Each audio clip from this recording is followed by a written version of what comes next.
एक वक्त का किस्सा है। एक गांव में कुम्हार नाम का एक जागीरदार रहता था, जिसके पास बहुत पैसा था, लेकिन वो अपने पैसों को बहुत संभाल कर रखता था। यहाँ तक कि वो अपने मुलाजमों की तनख्वाह भी बहुत मुश्किल से देता था। उसके मुलाजिम तनख्वाह न मिलने की वजह से उसे छोड़कर चले जाते थे। उसका एक खास मुलाजिम था जिसका नाम मीठा था। मीठे अजीब लोग हैं, एक महीने तनख्वाह न मिले तो जोड़ कर चले जाते हैं। कोई ऐसा बंदा ढूंढ के मुलाजमत जोड़ कर ही न जाए। अरे सेठ साहब, लोग काम ही पैसों के लिए करते हैं, अब उन्हें पैसे नहीं मिलेंगे तो छोड़ कर ही जाएंगे ना। मुझे ऐसे लोग नहीं पसंद, मुझे तो ऐसे मुलाजिम पसंद है जो पैसे भी न ले और काम भी दिन रात करे।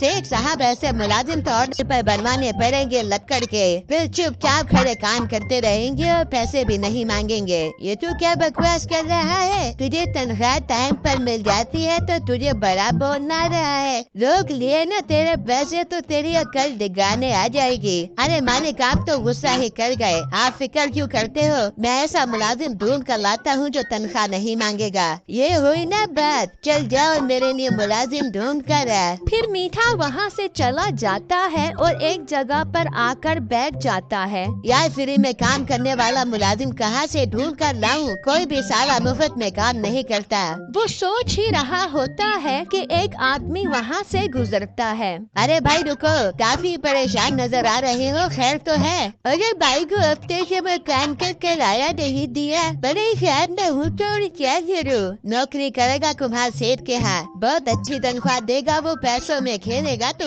कुम्हार सेठ के है, तेरा दिमाग तो खराब नहीं हो गया? वो तो एक नंबर का कंजूस है, मुझे सब पता है। जो कोई भी उसके पास नौकरी करता है वो उन्हें तनख्वाह ही नहीं देता, अपनी नौकरी तो अपने पास रखना जा रहा है वो।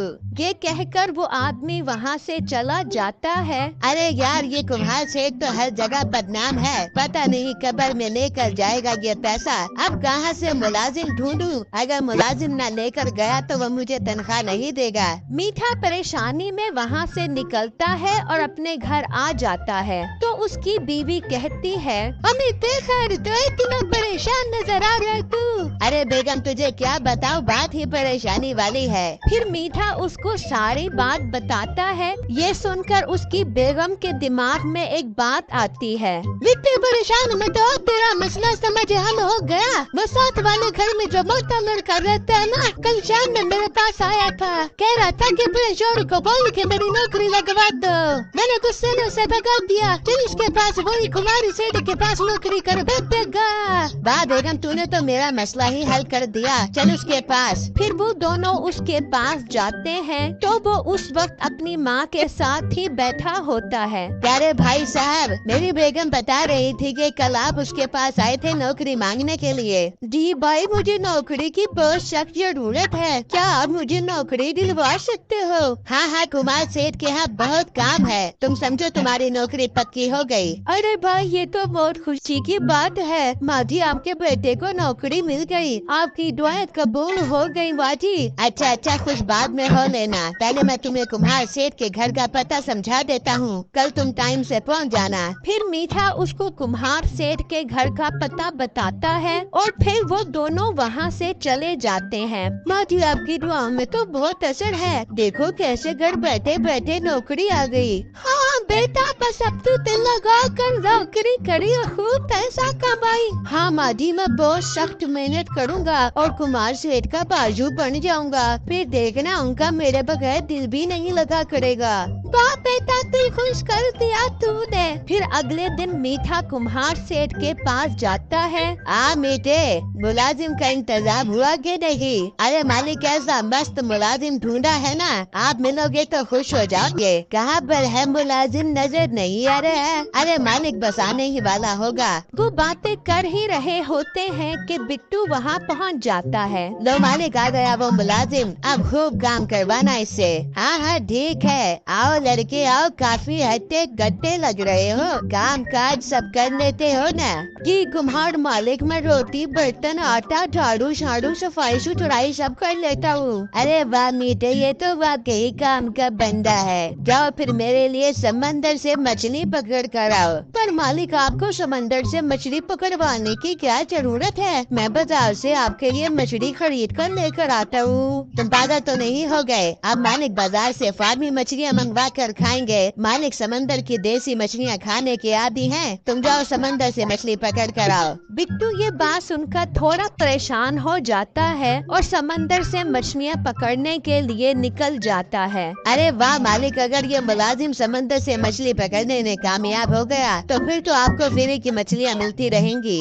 तो और क्या, मैं पागल हूँ तो पैसे खर्च करके मछली मनवाऊँ। वहाँ बिट्टू समंदर के किनारे कांटा डालकर उदास बैठा होता है, लेकिन कोई मछली ही नहीं आती। यार ये कुमार सेठ ने अजीब काम मेरे जिम्मे लगा दिया है, मैं मछली कहाँ से पकड़ूं? फिर अचानक बिट्टू के कांटे में मछली आ जाती है और वो बहुत खुश होता है और कुम्हार सेठ के पास ले जाता है। वाह वाह, दिल खुश कर दिया तुमने, चलो जल्दी से मेरे लिए मछली बनाओ। इस तरह रोज बिट्टू समंदर से मछलियाँ पकड़ने जाता। जब मछली पकड़ी जाती तो सेठ बहुत खुश होता और जिस दिन मछली ना पकड़ी जाती उस दिन कुम्हार सेठ बिट्टू को बहुत खड़ी खड़ी सुनाता। इस तरह पूरा महीना गुजर जाता है और बिट्टू की तनख्वाह का टाइम आ जाता है और जब वह तनख्वाह मांगता है तो कुम्हार सेठ अपनी आदत से मजबूर उसे बहुत बातें सुनाता है। मालिक, मैंने पूरे महीने मेहनत की है, आप मुझे मेरी मेहनत की कमाई दे दो, मेरे घर में पैसों की बहुत जरूरत है। जरूरी है तो मैं क्या करूँ? फ्री में काम करेगा तो कर ले, तनख्वाह मैं नहीं दूंगा। बिट्टू ये बात सुनकर उदास होकर वहाँ से चला जाता है और उस समंदर के किनारे पर आकर बैठ जाता है। वो सोचों में डूबा हुआ होता है कि वहाँ कश्ती में एक बूढ़ी औरत आती है। बेटा जल्दी से बड़ा साथ चलो, समंदर में बड़ा बेटा गिर गया है, जल्दी से उसे निकलवाओ। बिट्टू कुछ सोचे बगैर उस कश्ती में सवार हो जाता है और वो समंदर के बीचों बीच आ जाते हैं। माँ जी, कहाँ पर गिरा है आपका बेटा?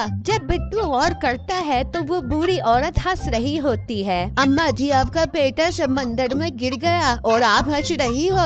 वो बुढ़िया तो बस हंसे ही जा रही होती है। फिर अचानक वो बिट्टू को समंदर में धक्का दे देती है और जब बिट्टू अपना सर समंदर से बाहर निकालता है तो वो दूसरी ही दुनिया में होता है। वो समंदर से बाहर निकलकर थोड़ा आगे आता है तो दरख्त पर सोने के सेब लगे होते हैं। यार ये तो जादुई दुनिया में आ गया हूँ मैं, यहाँ तो हर तरफ सोना ही सोना है। मैं दरख्त से सोने के सेब तोड़ लेता हूँ। वो सेब तोड़ने लगता है कि अचानक वही बुढ़िया आ जाती है। बूढ़ी अम्मा, आप तो वही हो जिसने मुझे समंदर में धक्का दिया है। हाँ मैं वही हूँ और मैं जादुई दुनिया की बात करूँ। तुम बहुत अच्छे इंसान हो इसलिए मैंने तुम्हारी मदद की है। तुम्हारा जितना दिल करे तुम यहाँ से सोने के सेब ले जा सकते हो। बूढ़ी अम्मा, ये तो आपका बहुत बड़ा एहसान होगा मुझ पर जो आप मेरी मदद कर रही हो, पर मैं वापस कैसे जाऊंगा?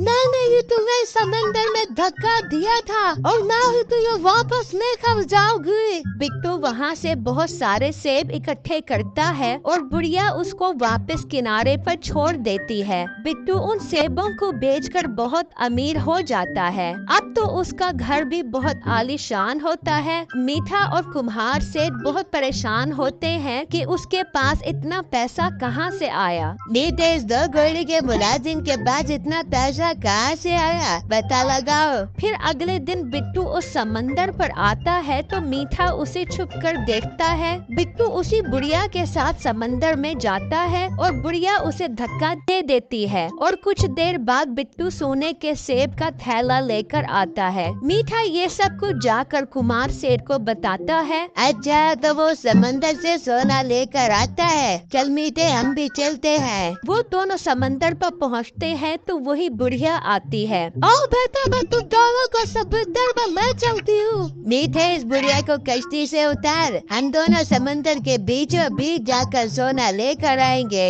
मीठा बुढ़िया को कश्ती से उतार देता है और वो दोनों सवार होकर चले जाते हैं। अच्छा, तो ये लालची लोग मेरी दुनिया से सोना लेने आए हैं, मैं इन्हें अभी नजर से खाती हूँ। फिर वो बुढ़िया जादू करती है और वो दोनों समंदर में गिर जाते हैं और उनको उनके किए की सजा मिल जाती है।